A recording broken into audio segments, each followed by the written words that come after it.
Okay. அடுத்து வந்து bolted ஜாயின்ட்ஸு. Bolted ஜாயின்ட்ஸை பொறுத்தவரைக்கும் பார்த்தோம்னா வந்து இதிலேயே நிறையா தியரி இருக்கும். அதில் வந்து மோஸ்ட்லி இந்த இருக்குது புக்கில். அதுக்கப்புறம் நான் வந்து கான்செப்ட்டு, அதுக்கப்புறம் ஃபார்முலாஸ் இது சொல்லிடுறேன். ஸோ இனிஷியலி வந்து இந்த இடத்துல இதில் என்ன சொல்லியிருக்காரு கிளாஸில் அதுக்கு முன்னாடி வந்து போல்டட் ஜாயிண்ட்டில் வந்து என்னென்ன டெர்மினாலஜி அப்படிங்கிறத நல்லா தெரிஞ்சுக்கணும். என்னென்ன டெர்மினாலஜினா இது வந்து போல்ட்டு, இது சசி பண்ணிக்கோங்கடா. ஓகே. அதுக்கப்புறம் இங்கே ஒரு நட்டு இருக்குது, ஒரு ஹோல். ஓகேவா. அதுக்கப்புறம் இந்த இடத்துல த்ரெட் இருக்கும், இந்த இடத்துல. ஓகேவா. அந்த த்ரெட்டை வந்து நான் இந்த மாதிரி ட்ரா பண்ணிக்கிறேன். ஓகே.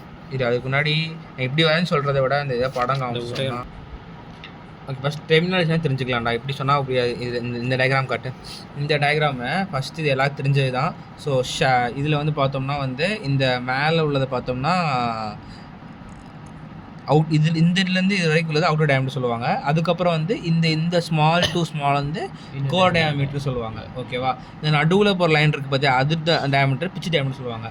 மோஸ்ட்லி இப்போ எப்படி வந்து வெல்டிங் பொறுத்த வரைக்கும் சைஸ் ஆஃப் த வெல்டு கண்டுபிடிங்கன்னா நம்ம ஹச்சு கண்டுபிடிச்சோமோ அதே மாதிரி சைஸ் ஆஃப் த போல்ட்டு அப்படின்னு கொஸ்டின் கேட்பாங்க நினைக்கிறேன். Find the size of the bolt அப்படின்னு கேட்டாங்கன்னா நமக்கு எல்லாம் இது உடனே அந்த போட்டுருவாங்க. Specify the size of the bolt அப்படின்னு தான் கொஸ்டின் இருக்கும். அப்படின்னா வந்து என்னென்னா இந்த M12 M10 அப்படி சொல்கிறாங்களே, அதுதான் வந்து அப்படி தான் ஆன்சர் கொடுக்கணும். அது எப்படி கொடுக்கணும்னா கோர் டயாமீட்டர் கண்டுபிடிச்சி கொடுக்கணும். ஏன் கோர் டயாமீட்டர் கண்டுபிடிக்கணும்னா இருக்கிறதுலே கம்மியான ஏரியா, இருக்கிறதுலே கம்மியான டயாமீட்டர் தானே, அப்போ அதெல்லாம் கம்மியான ஏரியா இருக்கும். ஸோ கம்மியான ஏரியாவுக்கு டிசைன் பண்ணுறதுனாலே அதிகமான ஏரியாவுக்கு சாட்டிஸ்ஃபை ஆகும். அதனால தான் நம்ம கோர் டயாமீட்டரை எடுத்துக்கிறோம். ஓகேவா. இதுதான் சம் வந்து கொடுக்கணும். அதுக்கப்புறம் இதில் வேறு டெர்மினாலஜி தெரிஞ்சுக்கிறது என்னென்னா இதெல்லாம் தெரிஞ்சது தான். அதாவது பிச்சு இங்கே இருக்கா, பிச்சு தெரியணும். பிச்சுங்கிறது 2 பல்லுக்கு நடுவில் டிஸ்டன்ஸு. அதுக்கப்புறம் வந்து இது க்ரஸ்ட்டு ரூட்டு, அவ்வளோதான். இதுக்கு மேலே தெரிய தேவையில்ல. இப்போ இந்த இடத்துல என்ன பண்ணியிருப்பாங்கன்னா வந்து பார்த்தீங்கன்னா இந்த போல்டட் ஜாயிண்ட்டில் இங்கே ஒரு போல்ட் இருக்குது, இந்த த்ரெட்டு போட்டிருக்காங்க. அதுலேருந்து என்ன பண்ணுவாங்கன்னா இதுக்கு வந்து இதில் வந்து டென்சைல் ஸ்ட்ரெஸ்னாலையும் ஃபெயிலியர் இருக்கும், ஷியர் ஸ்ட்ரெஸ்னாலையும் ஃபெயிலியர் இருக்கும். ஓகேவா. அதில் வந்து என்ன பண்ணியிருப்பாங்க, இது வரேன், அதை நான் இங்கே இது மாதிரி வச்சுருப்பேன்.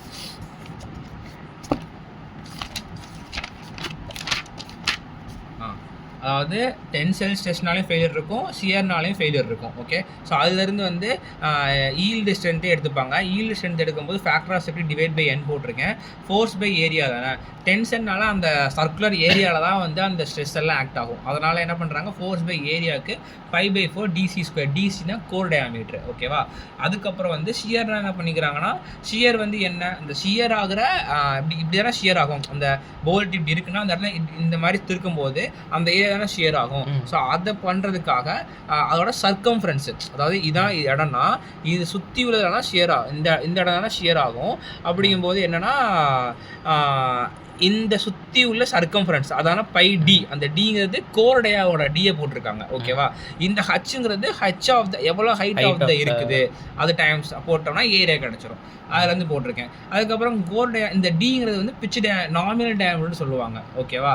அந்த கோர் டயாமீட்டர் நார்மல் டயாமீட்டருக்கும் இது போட்டிருக்கேன் 0.8d. அப்புறம் ஹச் வந்து DC/2. ஓகேவா. இது வந்து ஒரு சின்ன இன்ட்ரோடக்ஷனாக கொடுத்துருப்பாங்க. ஓகே. அதுக்கப்புறம் சார் என்ன நடத்தினார்னா அதான் இது ஃபுல்லாக இருக்கும்டா. ஓகேவா. அதுக்கப்புறம் எப்படி வெல்டிங்கில் eccentric in plane, eccentric off plane torsion இருக்கோ, இதில் வந்து எக்ஸென்ட்ரிக் லோடு இருக்குது. அதுக்கப்புறம் வந்து eccentric in plane, eccentric off plane இருக்குது. ஸோ ஃபஸ்ட்டு பார்த்தோம்னா எக்ஸென்ட்ரிக் இன்பிளேன், இந்த சம்மு இது ஒரு சம் நடத்தினாரு. இது வந்து எக்ஸென்ட்ரிக் ஆஃப் பிளேனுக்கான சம்மு. ஓகேவா. அதுக்கப்புறம் சின்ன கான்செப்ட் சொல்லியிருப்பார், இந்த கான்செப்ட் தெரியணும். அதுக்கப்புறம் ப்ரீலோடர் போல்ட்ஸ், இதை முடிச்சுட்டா போல்ட் ஜாயின்ட்ஸ் முடிஞ்சிச்சு. ஓகேவா. ஸோ இதில் வந்து இந்த சமயம் நடத்துகிறேன். ஃபஸ்ட்டு என்ன கொடுத்துருக்காங்க, bracket shown is used as a jib crane. அதுக்கப்புறம் இந்த டயக்ராமை ஓகேவா இந்த மாதிரி ஒரு ஃபோர்ஸ் கொடுக்குறாங்க. ஓகே. கொடுக்கும்போது இங்கே என்னென்ன ஸ்ட்ரெஸ்ஸு கிரியேட் ஆகுது அப்படிங்கிறத ஃபஸ்ட்டு பார்க்கணும். அதுக்கு முன்னாடி நான் கான்செப்ட் சொல்லிடுறேன் எனக்கு. ஓகேவா. இல்லை ஃபஸ்ட்டு சம்ம எக்ஸ்பிளைன் பண்ணிட்டு கான்செப்ட் சொல்கிறேன். என்னென்ன ஸ்ட்ரெஸ் கிரியேட் ஆகுது, ஸ்ட்ரெஸ்னால மொத்தம் எவ்வளோ ஸ்ட்ரெஸ் மொத்தமாக கிரியேட் ஆகுது, அதில் வந்து ஏரியா கண்டுபிடிச்சு அதுக்கப்புறம் சைஸ் ஆஃப் த போல்ட் கண்டுபிடிப்போம். ஓகேவா. ஸோ ஃபஸ்ட்டு இதில் என்ன கான்செப்ட்னா எக்ஸென்ட்ரிக் இன்பிளேன் இருக்குது, eccentric off plane. Eccentric in plane first பார்த்தோம்னா நான் டயக்ராம் ட்ரா பண்ணலையா, இப்போ எக்ஸென்ட்ரிக் இன்பிளேன் ஓகேவா. இன்பிளேன்னா இங்கே ஒரு சுவர் இருக்குது, இங்கே ஒரு பிளேட்டை வச்சு நான் வந்து இங்கே ஒரு ஓட்டையை போட்டு இங்கே ஒரு போல்ட்டு, இங்கே ஒரு போல்ட்டு, இங்கே ஒரு போல்ட்டு, இங்கே ஒரு போல்ட்டு போட்டேன். இந்த 4 போல்ட்டும் சென்டர் ஆஃப் கிராவிட்டி இங்கே இருக்குது. ஆனால் இங்கே நான் ஃபோர்ஸ் தராமல் இந்த இடத்துல எனக்கு தேவைப்படுற ஃபோர்ஸை கொடுக்குறேன். அப்போ இது வந்து அட் த டிஸ்டன்ஸ் ஆஃப் ஈன்னு இருக்குமா.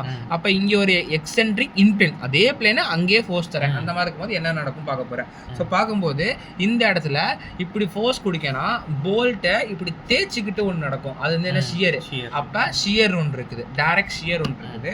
அதுக்கப்புறம் டென்சைல். இப்போ இழுக்கும்போது உனக்கு இப்படி இப்படி இழுக்க வச்சுக்கோங்க, அந்த இடத்துல ஒரு டென்சைல் ஃபோர்ஸ் இருக்கும். அதாவது இப்படி ஒரு ஃபோர்ஸ் இருக்குன்னா அப்போஸ் பண்ணுற ஃபோர்ஸ் டென்சைல் ஸ்ட்ரெஸ் இருக்கும். அப்போ டென்சைல் ஒன்று இருக்குது, சிக்மா இருக்குது. இப்போ என்ன பண்ணிக்கிறேன், ஃபஸ்ட்டு ஷியர் வர்றதுக்கு காரணமாக ஒரு ஃபோர்ஸ் இருக்கும்ல, அதை வந்து நான் P1 டேஷ் அப்படின்னு சொல்லிக்கிறேன். ஓகேவா. ஷியர் ஸ்ட்ரெஸ் வரும் பார்த்தியா, சரி டென்சைல் ஸ்ட்ரெஸ் வரும் பார்த்தியா, அதை வந்து P1 டபுள் தான் சொல்லிக்கிறேன். அப்போ இந்த ஸ்ட்ரெஸ்ஸுக்கு ஃபார்முலா என்னன்னா P1/A போடுவேன், இதுக்கு வந்து பை ஏ இந்த மாதிரி போடுவேன்னா. அதுக்கப்புறம் டவுருக்கு சிக்மா இருக்குது. அப்போ மொத்தமாக டவு மேக்ஸ் எவ்வளோ இருக்குங்கிறதுக்கு இந்த σ/2 ஹோல் ஸ்கொயர் அந்த ஃபார்முலா யூஸ் பண்ணி மொத்தமாக கண்டுபிடிச்சி <= டிசைன் ஸ்ட்ரெஸ் போட்டோம்னா வேலை முடிச்சு. ஸோ அப்படி தான் பண்ண போகிறோம். இப்போ இந்த போட்டிருக்கேன் பாரு. ஸோ இந்த மாதிரி எக்ஸென்ட்ரிக்லோட இன்பிளேனு ஆஃப் பிளேனுக்கு வேறு கான்செப்ட் வேறு ஃபார்முலா தான் போகுது. ஸோ எக்ஸென்ட்ரிக் இன்பிளேன் பார்த்தோம்னா P1/A. P1 எப்படி கண்டுபிடிக்கணுங்கிறது நான் சம்மில் சொல்கிறேன். P1 டபுள் டேஷும் அதே மாதிரி. ஓகேவா. இப்போ ஒரு இதுமாக சொல்லிட்டேன். இந்த இடத்துல வந்து சம்ஸ் பார்த்தோம்னா அந்த இந்த சம்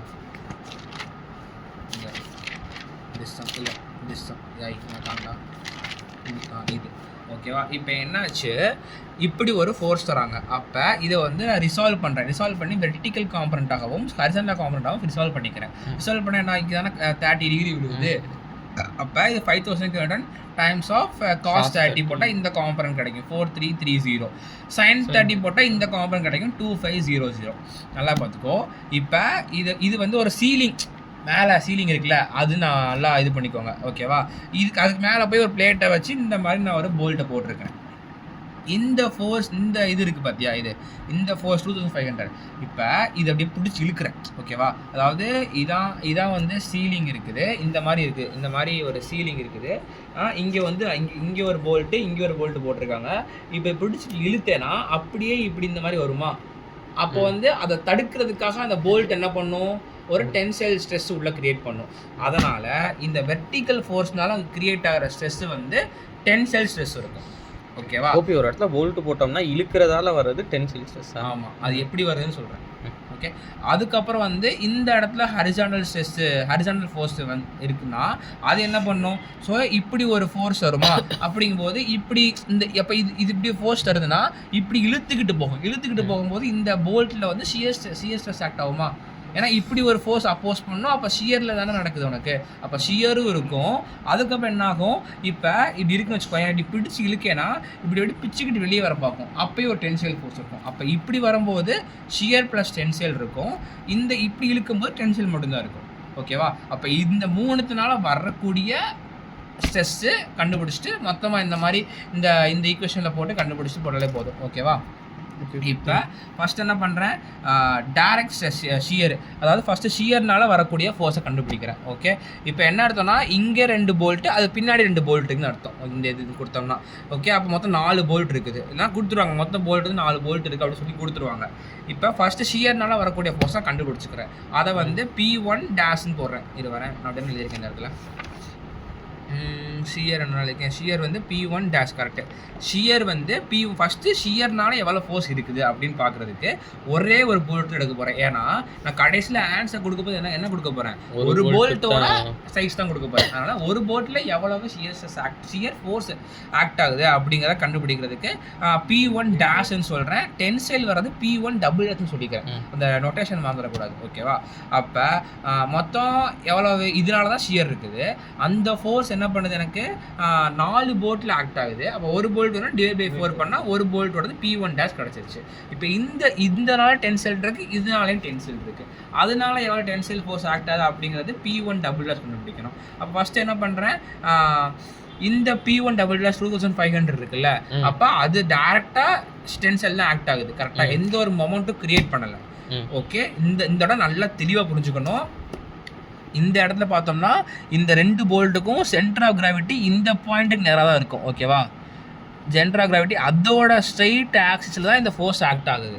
அதனால் இந்த டென்சைல் கொடுக்குற ஃபோர்ஸ்னால, இந்த தப்பு பண்ணிடக்கூடாது, இந்த டென்சைல் கொடுக்குற ஃபோர்ஸ்னால எந்த ஒரு மொமெண்ட்டுமே இருக்காது. ஸ்ட்ரைட்டாக இழுத்துச்சா அங்கே வந்து இப்படி ஒரு ஸ்ட்ரெஸ் இந்த மாதிரி வந்து ஸ்ட்ரெஸ்ஸு கிரியேட் ஆச்சா அந்த ஸ்ட்ரெஸ்ஸு தான் இருக்கும். அதனால் இந்த 2500 என்ன பண்ணிக்கேன் நான், ஒரு போல்ட்டில் ஆக்ட் ஆகிற ஃபோர்ஸை மட்டும் போட்டுட்டு P'1 போட்டிருக்கேன். ஏன் B போட்டிருக்கேன்னா இங்கே 2 டென்சைல் இருக்குது. முதல் டென்சைல ஏன்னு வச்சுருப்பேன், இதை வந்து பின்னு வச்சுருப்பேன். ஓகேவா, ஏன் டிவைட் பை 4 மட்டும் போட்டிருக்கேங்கிறது ஏன் இப்போ சொன்னேன். அதுக்கப்புறம் இந்த 4330 இருக்குது பார்த்தியா, பீப்புள் தான் தெளிவாக சொல்கிறேன். ஃபஸ்ட்டு ஷியர், இதனால ஷியர் டென்சைல் இருக்குது. ஷியர்னால் வரக்கூடிய ஃபோர்ஸை எடுத்து ஒரு போல்ட்டுக்கு ஆக்ட் ஆகிறத போட்டேன், ஷியர் முடிஞ்சு. டென்சைலு இங்கேயும் இருக்குது இங்கேயும் இருக்குது. இதனால ஆக்ட் ஆகிற ஃபோர்ஸ், இதனால ஆக்ட் ஆகும்போது உனக்கு ஜிங்கிற பாயிண்ட் இங்கே இருக்குது. அதுலேயே உனக்கு ஃபோர்ஸ் ஆக்ட் ஆகிருந்தால் அப்படியே வந்து ஒரு ஷியர்லோட ஆக்ட் ஆகுது அப்படின்னு சொல்லி நம்ம டிவைட் பை 4 போட்டிருப்போம். ஆனால் ஒரு டிஸ்டன்ஸ் வந்து ஆக்ட் ஆகிறனால உனக்கு ஒரு மொமெண்ட் கிரியேட் பண்ணும். ஒரே ஓகே, இப்போ இந்த ஷியர்னால வர ஃபோர்ஸை கண்டுபிடிச்சாச்சு. அடுத்து டென்சைல்னால வர்ற ஃபோர்ஸ் பார்க்குறேன். டென்சைல்னால வர்ற ஃபோர்ஸில் இந்த ஃபோர்ஸ் 2500 எனக்கு எந்த ஒரு மொமெண்ட்டும் இருக்காது. ஆனால் கரெக்டாக சென்டர் ஆஃப் கிராவிட்டியில் அமைஞ்சிருச்சு. அதனால் நான் டிவைட் பை 4 போட்டால் ஒரு போட்டில் ஆக்ட் ஆகிற ஃபோர்ஸை மட்டும் கண்டுபிடிச்சிட்டா முடிஞ்சிச்சு. இப்போ இந்த 4330 இருக்குல்ல, அதனால் எனக்கு ஒரு மொமெண்ட் கிரியேட் ஆகும். ஏன், சென்டர் ஆஃப் கிராவிட்டியில் கரெக்டாக அந்த ஃபோர்ஸ் ஆக்ட் ஆகல, ஒரு டிஸ்டன்ஸில் இருக்குது, அதனால் மொமெண்ட் கிரியேட் ஆகும். அதெல்லாம் என்ன பண்ணுறேன், அப்போ இந்த ஃபார்முலா யூஸ் பண்ணிக்கணும். அதாவது mL1/2L1² ஓகேவா. இந்த 2ங்கிறது எதை பேஸ் பண்ணி போடுறோன்னா, அது வந்து ஸ்டாண்டர்டைஸ்டு நம்பர் கிடையாது. 2ங்கிறது ஃபார்முலாவில் வராது. இந்த 2 வந்து ஏன் போடுறோன்னா, இந்த இப்போ நம்ம என்ன பண்ணுறோம், இந்த இடத்துல பார்க்கும்போது நமக்கு எத்தனை போல்ட் தெரியுது, 2 தெரியுதா. ஸோ அதனால் அந்த மாதிரி போடுவோம். ஓகேவா. அது மாதிரி இந்த சம்லையும் நீ வந்து நல்லா இந்த இடத்துல நல்லா புரிஞ்சுப்பாரு ஏன் எப்படி சொல்கிறேன். அது எதனால் 4 போல்ட் இருக்குல்ல, 4 போல்ட் நம்ம ஏன் 2ன்னு சொல்கிறோம். ஏன்னா நம்ம வந்து இந்த ஒரு ரோவை தான் எடுத்துப்போம். இங்கே பாரு, இப்போ இந்த இடத்த என்ன பண்ணிக்கிறேன்னா, இது நீ பார்க்கணும். ஓகே, இப்போ இந்த மாதிரி நான் போல்ட் வச்சுருக்கேன். ஓகேவா, இது வந்து இன்பிளேன் இல்லை, இது வந்து ஆஃப் பிளேன் வச்சு வரும். இப்போ இந்த இடம் வந்து சிங்கிற பாயிண்ட் வச்சுக்கோடா. ஓகேவா, இப்போ இப்படி ஒரு ஃபோர்ஸ் தரும்போது இப்படி இழுக்குமா, இப்படி இழுக்கும்போது எனக்கு என்ன ஆகும், இப்படி வந்து அப்படி பிச்சுக்கிட்டு வரும். கரெக்டாக பிச்சுக்கிட்டு வரும்னா மோர் the length more the deflection. அதான் வந்து இங்கே படம் இந்த இதில் கொடுத்துருப்பாங்க, இந்த மாதிரி இருக்கும். More the length more the deflection. கரெக்டாக. அப்படிங்கும்போது நான் வந்து இப்போ அனலைஸ் பண்ணும்போது என்ன பண்ணுறேன்னா, இந்த இடத்துல 2 இதுக்கு பின்னாடி வந்து 2 போல்ட் தானே இருக்குது, புரியுதா. அதனால் 2 மட்டும் போகிறேன்னு சொன்னார் சார், அப்படி புரிஞ்சுக்கிட்டேன். ஸோ இங்கே அதனால் 2 போட்டுக்கிறோம். ஒரு வேளை இந்த ரோவில் மொத்தம் 3 போல்ட் இருந்துச்சுன்னா, இப்போ இங்கே வந்து L1 L2ன்னு சொல்கிறாங்களா, அது என்னென்னு பார்த்தோம்னா, இந்த பாயிண்ட் சியிலேருந்து இந்த ஃபஸ்ட்டு போல்ட்டோட ஆக்சிஸ் பார்த்தோம்னா L1. அப்போ 225 + 150 போட்டால் L1. L2 என்ன பார்த்தோம்னா, இந்த பாயிண்ட்லேருந்து இதோட ஆக்சிஸோட டிஸ்டன்ஸ் தான் L2. ஏன் 2 போட்டிருக்கோன்னா ஸ்டாண்டர்டைஸ்டு கிடையாது. இப்போ இதுக்கு பின்னாடி 2 போல்ட் இருக்குமா, அதாவது இது 2 சேர்த்து இதுக்கு பின்னாடி ஒரு போல்ட் இருக்கும், 2 சேர்த்து 2 போல்ட்டு. ஸோ அதை நான் போடுறதுக்காக இங்கே 2L1 2L2 வந்துருக்கோம், காமனாக எடுத்து 2ங்கிற மாதிரி போட்டிருக்கோம். ஓகேவா, இவ்வளோ பின்னாடி 3 போல்ட்டுன்னு இருந்தால் இங்கே 3ன்னு போட்டிருப்போம். ஓகே, இப்போ வந்து மொமெண்ட் கண்டுபிடிக்க என்ன பண்ணுறோம், இங்கே ஆக்ட் ஆகிற ஃபோர்ஸு 4330 டைம்ஸ் இந்த டிஸ்டன்ஸு, அதான் இங்கே போட்டிருக்கேன். 4330 டைம்ஸ் அதுக்கப்புறம் வந்து L1 25 + 150 175. L1 போட்டாச்சு. L2 வந்து என்ன பண்ணுறேன், இந்த பாயிண்ட்டுக்கும் இதுக்குள்ள டிஸ்டன்ஸ் 25. அதுலேருந்து இந்த டென்சைல், இந்த ஹரிசாண்டலாக இருக்கிற டென்சைல் ஃபோர்ஸ்னால இருக்கிற ஃபோர்ஸ் எவ்வளோக்கு இது கண்டுபிடிச்சிட்டேன். இப்போ நமக்கு டென்சைல் ஃபோர்ஸே 2 இருக்குது. ஓகேவா, அதனால் டென்சைல் ஃபோர்ஸ் வந்து 2ஐயும் ஆட் பண்ணி மொத்த டென்சைலாக வச்சுக்கிட்டேன். ஸோ மொத்த இப்போ இந்த 2 டென்சைலால் வர ஃபோர்ஸை ஆட் பண்ணி வச்சுக்கிட்டேன். இப்போ டென்சைல் ஸ்ட்ரெஸ்ஸால் வர்றதை வந்து ஃபோர்ஸ் பை ஏரியா அப்படின்னு போட்டு வச்சுக்கிட்டேன். சியர் ஸ்ட்ரெஸ்னால வர்றதை வந்து ஃபோர்ஸ் பை ஏரியா சொல்லி வச்சுக்கிட்டேன். இப்போ நம்ம சொன்னல அந்த ஃபார்முலா, அதை யூஸ் பண்ணி மொத்தமாக எல்லாத்தையும் கண்டுபிடிச்சி இன் டேர்ம்ஸ் ஆஃப் ஏரியா வந்துருச்சு. இந்த சைடு என்ன பண்ணுறேன், எனக்கு வந்து மொத்தமாக வந்து அப்படியே கொஸ்டினில் வந்து எனக்கு கொடுத்துறதில்ல. மேக்ஸிமம் சியர் ஸ்ட்ரெஸ் பெர்மிசிபிள் தான் கொடுக்கல, அதாவது ஈல்டு ஸ்ட்ரெஸ் இதெல்லாம் கொடுத்துருக்காங்க. ஓகேவா, இந்த இடத்துல ஈல்டு ஸ்ட்ரெஸ் 400 MPa கொடுத்துருக்காங்க. ஃபேக்டர் ஆஃப் சேஃப்டி கொடுத்துருக்காங்க. கொடுத்துருக்காங்க, ஃபேக்டர்ஸ் அப்படியே டிவைட் பண்ணணும். அது இல்லாமல் இங்கே ஈல்டு ஸ்ட்ரெஸ் கொடுத்தனால நம்ம வந்து maximum shear stress theory use பண்ணி 0.5 டைம்ஸ் ஆஃப் எஸ்யூடி போட்டால் மொத்தமாக எவ்வளவுக்கு பெர்மிசிபிள் அப்படிங்க கிடைக்கும். ஃபேக்டர்ஸ் இப்படி 5 கொடுத்தா டிவைட் பண்ணி அதுலேருந்து ஏரியா கண்டுபிடிக்கும். இங்கே வந்து ஷியர் ஸ்ட்ரெஸ்ஸும் இருக்குது, நான் டென்ஷன் ஸ்ட்ரெஸ்ஸும் இருக்கா. ஸோ இந்த டவு மேக்ஸ் சப்ஸ்டியூட் பண்ணும்போது சிக்மா பை 2 இருக்கா. ஸோ அதில் சப்ஸ்டியூட் பண்ணும்போது எனக்கு இந்த மாதிரி வந்துருக்கு 2. ஓகேவா. ஸோ அதில் வந்து கண்டுபிடிச்சி நான் ஏரியா கண்டுபிடிச்சிட்டேன். கொஸ்டின் என்ன கேட்டிருக்காங்க, சைஸ் ஆஃப் த போல்ட்டு கேட்டிருக்காங்க. ஓகே, இப்போ அந்த ஏரியா கிடச்சிருச்சு is equal to π/4 DC square போல் டிசி கண்டுபிடிக்கக்கூடாது. ஏன்னா டிசி கண்டுபிடிச்சா வேறு ஏதோ ஒரு டயாமீட்டர் கிடைக்கும். இப்போ கடையில் போய் நம்ம வாங்கும்போது வேறு ஏதோ டயாமீட்டர் கொடுத்தா தரமாட்டான். அதை இப்போ ஸ்டாண்டர்டைஸ் பண்ணி வச்சுருக்காங்க. அது வந்து டிசைன் புக் 5.42 இருக்குது. ஓகேவா. 5.42 டிசைன் புக்கில் 5.42 போனோம். இங்கே வந்து என்ன ஏரியா இருக்குது, 33.12. அதுக்கு பக்கத்தில் அந்த ஏரியாவே இருந்தால் பெட்ரு. அந்த ஏரியா பக்கத்தில் ஏரியாங்கிறது லாஸ்ட். ஆமாம், அது சொல்ல மாட்டேன். ஸ்ட்ரெஸ் ஏரியா எஸ்ன்னு இருக்குல்ல, அதான் அந்த ஏரியா. ஸோ எவ்வளோ 33.123 இருக்கா.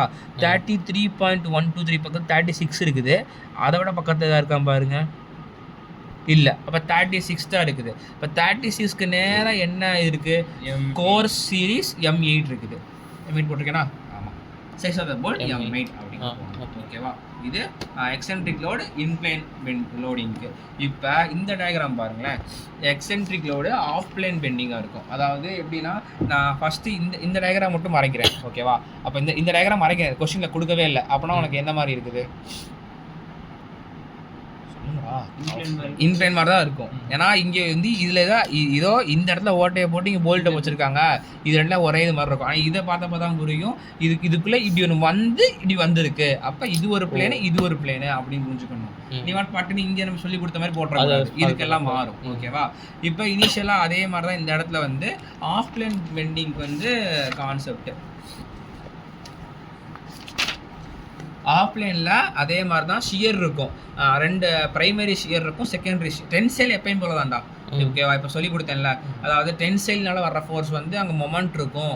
மொமெண்ட் அதாவது டென்சைல்லையுமே 2 விதம் வந்துடும். இப்போ பார்த்தோம் நம்ம, அதாவது ஒரு விதம் வந்து கரெக்டாக சென்ட்ரல் கிராவிட்டியில் வந்துச்சுன்னா அப்படியே ஃபோர்ஸ் பை ஏரியா போட்டுருவோம். இல்லைனா ஃபோர்ஸ் பை நம்பர் ஆஃப் எவ்வளோ ஃபோர்ஸ் ஆக்ட் ஆகுது டிவைட் பை நம்பர் ஆஃப் எவ்வளோ போல்ஸ் இருக்குன்னு சொல்லி போட்டுருவோம்.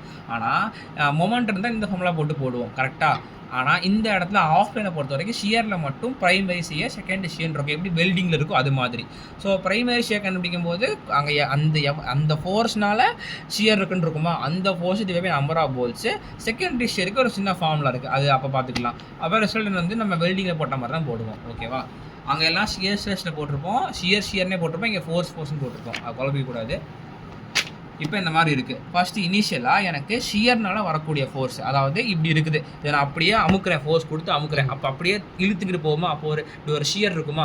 இழுக்குறேன்னா அப்போஸ் பண்ண ஷியர் இருக்கும். ஸோ அதை நான் வந்து போடுறேன். ஸோ போடும்போது என்னன்னா 1000 கிலோமீட்டர்னா 1000 கிலோமீட்டர் டிவைட் எத்தனை போல்ட் இருக்குது, 4 போல்ட் இருக்குது. 4 போட்டால் எனக்கு ப்ரைமரி ஷியர், அதாவது இது அப்படியே எனக்கு இங்கே எப்படி வெல்டிங்கில் வந்து அப்படியே பண்ணோன்னே கிடைக்குன்னு சொல்லியிருந்தேன். அதே மாதிரி ப்ரைமரி ஷியர் கண்டுபிடிச்சிட்டேன், அதாவது FP.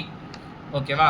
அதாவது ஒரு இது ஏன் ப்ரைமரி ஷியர் முடிஞ்சுல, செகண்டரி ஷியர் கண்டுபிடிக்கும் போது இந்த formula FS secondary shear is equal to PE times of R. இந்த R3 எப்படி சூஸ் பண்ணோம்னா R மேக்ஸ், அதாவது 4 போல்ட் இருக்குது. ஓகேவா. 4 போல்ட்லையும் எந்தோட ரேடியஸ் வந்து அதிகமாக இருக்கும் அப்படின்னு எல்லாரோட ரேடியஸும் ஒரே மாதிரி தான்.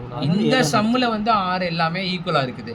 சில சம்மில் உனக்கு போல்ட்டு இந்த இடத்துல கொடுக்காம இங்கே ஒரு ஜான் தள்ளி கொடுக்கானா அப்போ நம்ம அதிகமாக ரேடியஸ் அதான் அதிகமாக ரேடியஸாக இருக்கும். ஸோ அது மாதிரி எது அதிகமான ரேடியஸோ அதை போட்டுட்டு எத்தனை ரேடியஸ் இருக்கோ அதெல்லாம் ஸ்கொயர் பண்ணி ஆட் டேமேட்டில் போடணும். ஓகேவா. இப்போ அந்த அதிகமான ரேடியஸ் வந்து எப்படி கண்டுபிடிக்காங்கன்னு பார்த்தேன்னா இங்கே போட்டிருப்பாங்க. அதாவது இதை நான் தனியாக வந்து காமிக்கிறேன். இந்த இருக்கா. இப்போ இந்த இடத்துல இருக்குது, இந்த இடத்துல இதே பாரு, இந்த இடத்துல உள்ளதை வந்து நான் இந்த இடத்துல ஒரு போல்ட்டு இந்த மாதிரி புள்ளி மாதிரி வச்சுக்கிறேன். இந்த இடத்துல ஜிங்கிற பாயிண்ட் இருக்குது. ஓகேவா.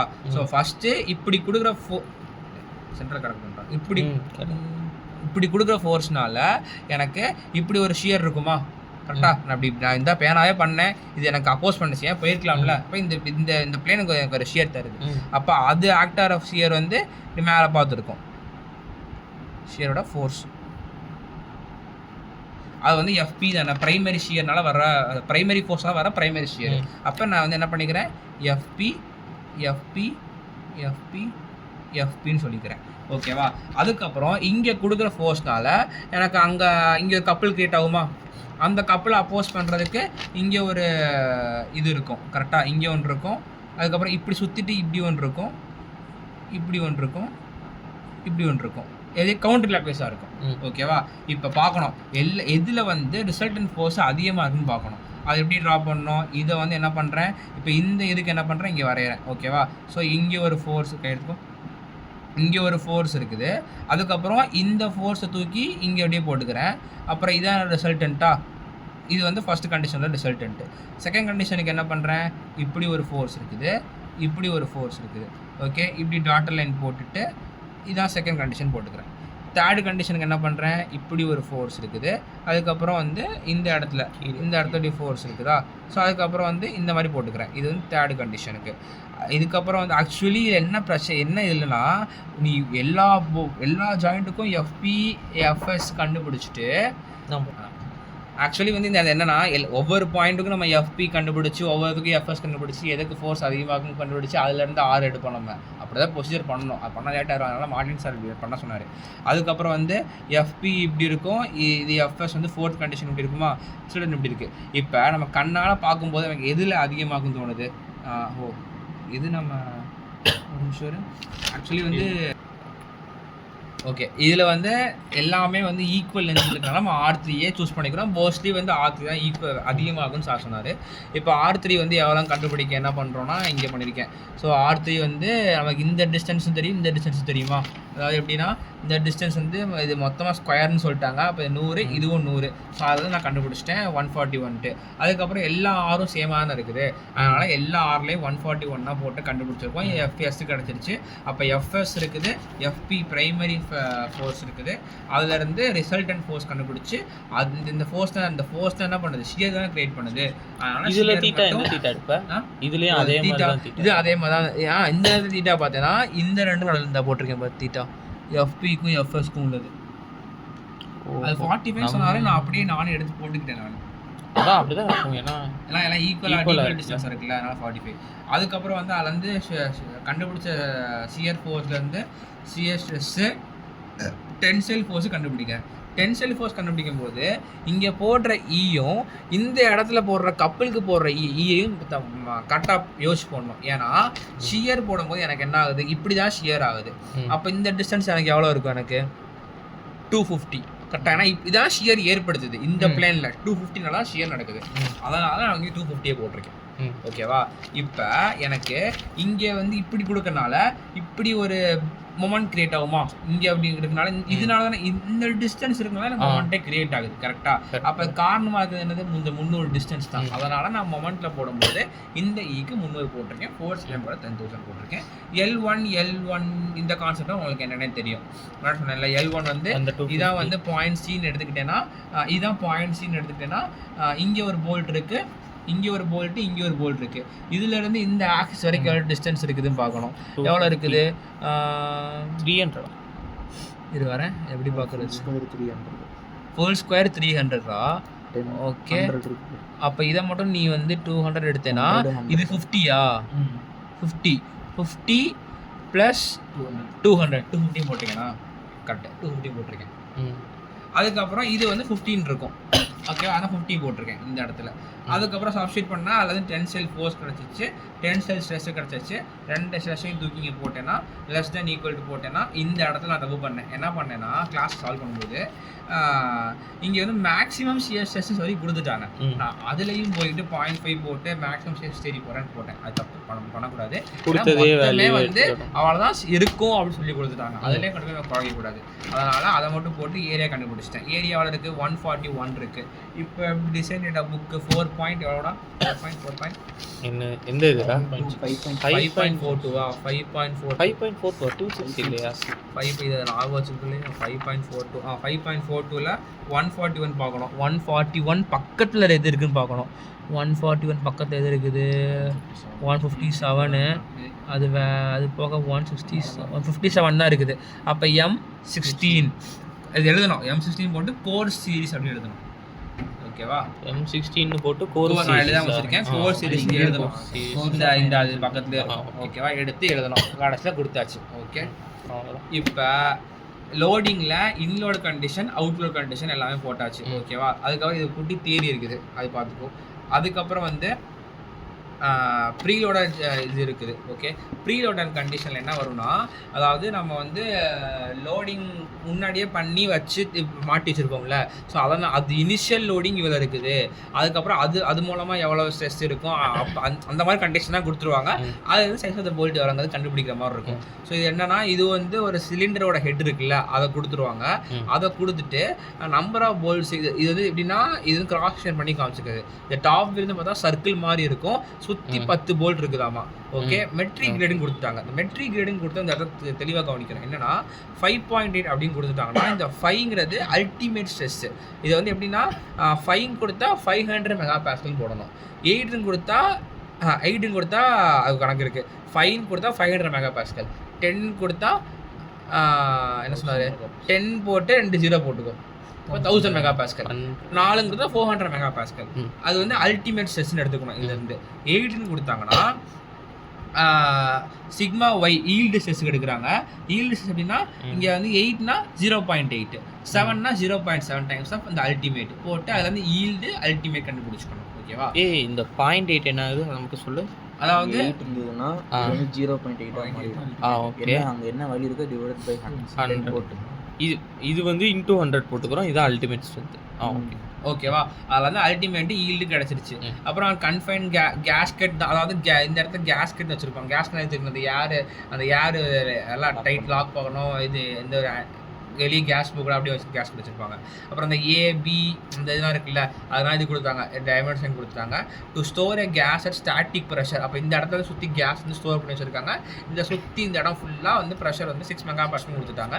ஃபேக்டராஸ் எப்படி 3 கொடுத்துட்டாங்க, இதை போட்டு கேட்டிருக்காங்க. ஸோ ஃபஸ்ட்டு என்ன பண்ணோன்னா, நான் வந்து பின்னாடி போகிறேன். ஏன்னா வந்து அங்கே எப்படி வந்து induce should be less then equal to அப்படி படித்தோம். அதே மாதிரி இந்த இடத்துல வந்து என்னென்னா, மொத்தமாக ஆக்ட் ஆகிற ஃபோர்ஸ் பை ஏரியா, அதாவது மொத்தமாக ஆக்ட் ஆகிற stress is less then equal to ultimate. ஓகேவா, அதே மாதிரி இந்த இடத்துல மொத்தமாக எவ்வளோ ஆக்ட் ஆகுது ஃபோர்ஸ், அப்போ ஃபோர்ஸ் தான் கண்டுபிடிக்க போகிறோம். ஏன்னா ஏரியா கண்டுபிடிச்சா நம்ம அதில் வந்து டேரெக்டாக இதுக்குள்ளே போய் கண்டுபிடிச்சிடலாம் என்ன இருக்குன்ட்டு. ஓகேவா, மொத்தமாக ஆக்ட் ஆகிற ஃபோர்ஸ் கண்டுபிடிக்கிறோன்னா இனிஷியலாக இருக்கிற ஃபோர்ஸ், அதாவது இந்த மொத்த சிலிண்டர் ஹெட்டில் மொத்தமாக ஆக்டர் ஃபோர்ஸ் கண்டுபிடிக்கிறதுக்கு இனிஷியலாக ப்ரீலோட் பண்ணும்போது எவ்வளோ ஃபோர்ஸ் இருந்துச்சு, அந்த ஃபோர்ஸோட இந்த உள்ளக்கு இருக்கிற ப்ரெஷர் இருக்கும் பார்த்து, அந்த ஏர் அதனால வர்ற ப்ரெஷர்னால வர்ற எக்ஸ்டர்னல் ஃபோர்ஸ்னு சொல்லுவாங்க. ஆர் உள்ளக்கே ஆக்டர் ஃபோர்ஸ்னால வர்ற ஃபோர்ஸ் ரெண்டையும் கூட்டினா மொத்தமாக எவ்வளோ ஃபோர்ஸ் இருக்குங்கிறது தெரிஞ்சிடும். இப்போ இனிஷியலாக ப்ரீலோட் பண்ணும்போது எவ்வளோ ஃபோர்ஸ் இருந்துச்சு அப்படின்னு கண்டுபிடிக்கிறதுக்கு என்ன பண்ணுறாங்கன்னா, எஃப்ஐ கண்டுபிடிக்கணும். அந்த எஃப்ஐ கண்டுபிடிக்கிறதுக்கு முன்னாடி உள்ளக்கு இருக்கிற ப்ரெஷர் எவ்வளோ கொடுத்துட்டாங்க. நமக்கு என்ன தெரியும், pressure is equal to force by ஏரியான்னு தெரியும். கரெக்டாக ப்ரெஷர் இருக்குது, ஃபோர்ஸ் கண்டுபிடிக்கணும். ஏரியா என்ன ஏரியா, இது வந்து சர்க்குலர்னு சொல்லிட்டாங்க. அப்போ அந்த ஏவோட டிஸ்டன்ஸ் தெரிஞ்சிருச்சு. அப்போ அதான் A1 தான் டயாமீட்டர் எடுத்துக்கணும். அப்போ pressure is equal to force by area. அதுக்கப்புறம் இது ஜி கேஸ்ன்னு போட்டு நினைக்கிறேன். அப்புறம் ப்ரெஷர் 6ன்னு தெரியும், மெகாபாஸ்கல் தான் இருக்குது. இப்போ நியூட்டன் பர் மில்லிமீட்டர் ஸ்கொயர் தான், இதுவும் வந்து மில்லிமீட்டர் தான் இருக்குது. அதனால் இதை மட்டும் எடுத்து 1000 போட்டுக்கிட்டேன்.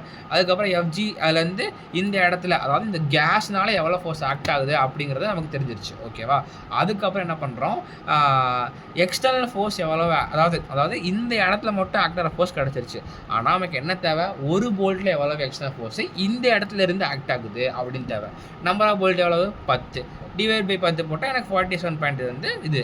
இன்னொன்று சொல்கிறேன், இது வந்து நியூட்டன்லேயே எழுதிக்கோங்க, தப்பு இல்லை, கிலோமீட்டர் மாற்ற வேண்டாம். ஏன்னா ஒரு சில மெத்தட் போடும்போது நம்ம தப்பு பண்ணுவோம். ஓகே, ஏன்னா வந்து இந்த இடத்துல நியூட்டனே போட்டுக்கோ. ஓகே, அப்புறம் தான் புரிஞ்சுக்கிட்டே. இப்போ எனக்கு எஃப்இ கிடச்சிருச்சு. கரெக்டாக எஃப்ஐ கண்டுபிடிக்கணும். இது ஒரு சின்ன கண்டிஷன் இருக்குது, செப்பரேஷன் நடக்கக்கூடாது. அதான் என்னது, இந்த இது வந்து செப்பரேட் ஆகக்கூடாதுன்னா அதுக்கு ஒரு ஃபார்முலா சொன்னார். அதாவது செப்பரேட் ஆகக்கூடாதுன்னா எஃப்ஐ, அதாவது initial load should be greater than 1 - k Pன்னு இருக்கணுமாமா. ஓகேவா, ஸோ செப்பரேஷன் இருக்கக்கூடாதுன்னா FI is equal to 1 - k FE தான் ஃபார்முலா. ஓகே, அப்போ வந்து எஃப்இ இப்போ தான் கண்டுபிடிச்சோம். எஃப்இனா என்ன, ஒரு போல்ட்டில் எக்ஸ்டர்னல் லோடுனால ஆக்ட் ஆகிற ஃபோர்ஸ் தான் எஃப்இ. ஓகேவா, அதுக்கப்புறம் இருக்கிற இப்போ இந்த கே எடுக்கணும். இந்த கே வந்து எப்படி எடுக்கணும்னா அது வந்து அசியூம் பண்ணிப்பாங்கன்னு நினைக்கிறேன். 1 - 0.5. ஆமாம், இந்த கே வந்து 0.25 அசியூம் பண்ணியிருப்பாங்க. அது வந்து எதை பேஸ் பண்ணி 0.75. எதை பேஸ் பண்ணி அசியூம் பண்ணோம் கேட்டீங்கன்னா 0.25 தான் இருக்கு. 1 - k வந்து 0.75 தான். இந்த எப்படி அசியூம் பண்ணோம்னா எப்பவுமே வந்து கே வந்து 0.25க்கு மேலே இருக்கணும். ஓகேவா? சொல்றியா இல்லை எனக்கு பூரா தெரியும்.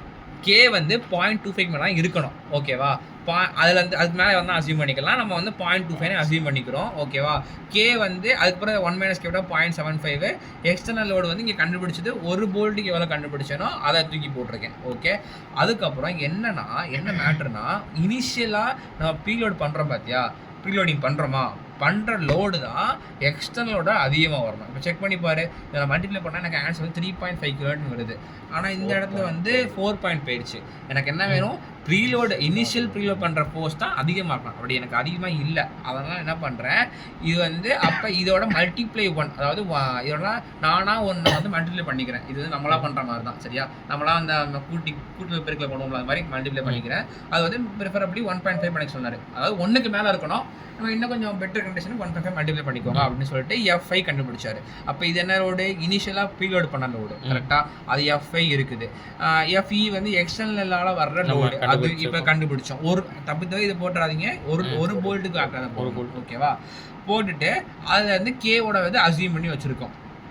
தூக்கி போட்டோம்னா மொத்தமாக எவ்வளோ ஃபோர்ஸ் ஆக்ட் ஆகுது அப்படிங்கிறது தெரிஞ்சிடும். டிவைட் பை ஏரியா போட்டு அல்டிமேட்டையும் போட்டு ஃபேக்டராஸ் எப்படி கொடுத்துருக்காங்க டிவைட் பண்ணால் ஏரியா கிடச்சிடும். இப்போ ஏரியா 38.8 இருக்கா, இதை திரும்ப டேபிளில் பார்க்கணும். திரும்ப டேபிளில் பார்த்தோம்னா எனக்கு என்ன கிடைக்குது, 39.2 இருக்குது. 39.2னா fine series M8 × 1. Fine series M8 × 1. அடுத்து என்ன பண்ணுறேன்னா, இங்கே முக்கியமான கவனிக்கணும், இதை வந்து டாப் வியூலேருந்து பார்த்தா இந்த மாதிரி தெரியுமா, அதாவது இந்த லைன் ஃபுல்லாக ஆக்சுவலி இதை வந்து நம்ம சாலிட் ஒர்க்ஸ் டிசைன் பண்ணுறோம் வச்சுக்கோங்களேன். அதாவது நமக்கு வந்து என்னன்னா வந்து இது M8ன்னு சொல்லிட்டாங்க போல்ட்டு. ஆனால் இதையும் டிசைன் பண்ணோம், இந்த சிலிண்டர் ஹெட்டையும் டிசைன் பண்ணோம். டிசைன் பண்ணுறதுக்கு எவ்வளவு நீளத்துக்கு வந்து நம்ம போல்ட் வந்து செப்பரேட் ஆகிருக்கு, அதாவது மொத்தம் 10 போல்ட் சொல்லிட்டாங்க. அப்போ இதுக்கு எவ்வளோ டிஸ்டன்ஸ் சொன்னால் தான் நம்ம டிசைன் ஃபுல்லாக பூர்த்தி ஆகுதுன்னு அர்த்தம். அப்போ அதை கண்டுபிடிக்கணும். அதை எப்படி கண்டுபிடிக்கணும்னா B1 B2ங்கிறது இந்த 2 போல்ட்டுக்கும் நடுவில் வந்து டிஸ்டன்ஸ் இருக்குது அப்படி சொல்கிறோம். அப்போ சில பேர் நினைப்பாங்க என்னன்னா, சில பேர் என்ன நினைப்பாங்கன்னா மொத்தமாக 360 டிகிரி இருக்குது, அப்போ மொத்தம் 10 போல்ட் இருக்குது, டிவைட் பை 10 36 டிகிரிக்கு ஒரு போல்ட் வச்சுக்கலாம்னு சொல்லுவாங்க. ஆனால் வந்து டிசைன் கிரைட்டீரியா எப்படி சம்திங் ஏதோ தப்பு வருமாமா சொன்னார். அதெல்லாம் எப்படி சூஸ் பண்ணோன்னா மொத்தமாக வந்து πd கண்டுபிடிக்க சொன்னார். அதாவது இதோட டயாமீட்டர் வந்து 200, அது கொஸ்டின்லேயே கொடுத்துருப்பாங்க பாரு. அதாவது இதான BE, அப்போ டயாமீட்டர் 200. அப்போ டயாமீட்டர் 200ங்கிறது கொடுத்துட்டாங்க. அந்த 200ல் என்ன பண்ணுறாங்கன்னா இது வர B1 B2 sir divided by அந்த எத்தனை போல்ட்டோ அத்தனை. அது ஏன் நம்ம இந்த மாதிரி பண்ணி பண்ணுறோம் சர்க்கம்ஃபரன்ஸ். இங்கே ஆக்சுவலி இங்கே எப்படி நான் இந்த 62.8 கண்டுபிடிச்சிருக்கேன்னா, மொத்தமாக வந்து டிஸ்டன்ஸ் இந்த டயாமீட்டர் வந்து எனக்கு எவ்வளவு 200 டயாமீட்டரா, சர்க்கம்ஃபரன்ஸ் கண்டுபிடிக்கிறேன். சர்க்கம்ஃபரன்ஸ் என்ன πdயா. ஸோ அப்போ வந்து π டைம்ஸ் ஆஃப் 200 போட்டேன்னா 628.3 வருது. இப்போ மொத்தம் எத்தனை போல்ட் இருக்குது, 10 போல்ட் இருக்குது. டிவைட் பை 10 பண்ணால் 62.8 வருது. இப்போ 62.8 இப்போ செக் பண்ணணுமா, இது வந்து ஸ்டாண்டர்டாக இந்த 6Dங்கிறது ஸ்டாண்டர்டான நம்பரு. ஓகேவா? இங்கே எப்படி நம்ம 1க்கு மேலே மல்டிப்ளை பண்ணோம் அப்படின்னு சொல்லி வச்சுருக்கோமோ அதே மாதிரி 6Dங்கிறது ஸ்டாண்டர்டைஸ் நம்பரு. இப்போ டயாமீட்டர் என்னென்னு பார்க்கணும்னா, இங்கே நம்ம M8ன்னு சொன்ன பார்த்தோமா, அதை வந்து இந்த Dயில் சப்ஸ்டியூட் பண்ணி 6 8 48 அப்படிங்கிறத சப்ஸ்டியூட் பண்ணி பார்க்கணும். இப்போ என்ன 48 வருதா, 62.8 இருக்கா, இந்த கண்டிஷன் வந்து இங்கே வந்து சாட்டிஸ்ஃபை ஆகணும். ஆனால் தான் நம்ம இங்கே M8ங்கிறது கரெக்டு அப்படிங்கிறது அர்த்தம். ஆனால் நம்ம இப்படி ஆகலை, தப்பாயிருச்சு. அப்போ என்ன பண்ணணும்னா, இந்த டயாமீட்டர் 8, சரி 8 நீ 10 போட்டால் என்ன ஆகுது, 60 ஆகுது. அப்பையும் கம்மியாக தான் இருக்குது. நம்ம கேட்கலாம் 9 போடலாம்னு கேட்கலாம். ஆனால் 9 வந்து சைஸ் வந்து அப்படி கிடையவே கிடையாது. 8 10 12 தான் இருக்குது. அடுத்து 12 தான் ஒரே வாய்ப்பு. அப்போ 12 × 8 போடணும். அப்போ 96 வருது. அப்போ இந்த கண்டிஷன் சாட்டிஸ்ஃபை ஆயிடுச்சு. அப்போ டயாமீட்டர் 12 தான் போடணும். சைஸ் வந்து 12 தான் போடணும். ஓகேவா? இப்போ சைஸ் அதை போட்டு 12 அப்படிங்கிறத கடைசியில் கொடுத்து. சொல்லிடுறேன். ஓகேவா? இப்போ இது ஸ்டார்ட். ஓகே, இந்த சம்மோட முடிஞ்சு கடைசி M12 முடிச்சிட்டோம். அடுத்த சம் பார்த்தோம்னா a bolt in a steel structure subject to tensile load கொடுத்துட்டாங்க. ஓகேவா, இனிஷியல் லைட்னிங் அப்போ Fi கொடுத்துட்டாங்க. சைஸ் ஆஃப் த போல்ட்டு கேட்குறாங்க. அலோவபிள் ஸ்ட்ரெஸ்ஸு மொத்தமாக கொடுத்துட்டாங்க. ஜாயிண்ட் ஸ்டிஃப்னஸ் K கொடுத்துட்டாங்க. ஓகேவா, இப்போ K இருக்குது, எக்ஸ்டர்னல் லோடு 9ங்கிறது இருக்குது, அப்போ இனிஷியல் லோடிங் Fi இருக்குது, டோட்டல் லோடிங் ஈஸியாக கண்டுபிடிச்சிருக்கு. ஈஸியாக 2 மார்க்ஸ் மாதிரி தான். சரி, டோட்டல் கண்டுபிடிச்சிடலாம். அதில் வந்து ஏரியா கண்டுபிடிச்சிடலாம். ஏரியா வந்து 68.125 இருக்குது. 68.125ங்கிறத நான் வந்து பக்கத்தில் பார்த்தேன்னா எனக்கு 68 பக்கத்தில் என்னடா இருக்குது, 61 இருக்குது.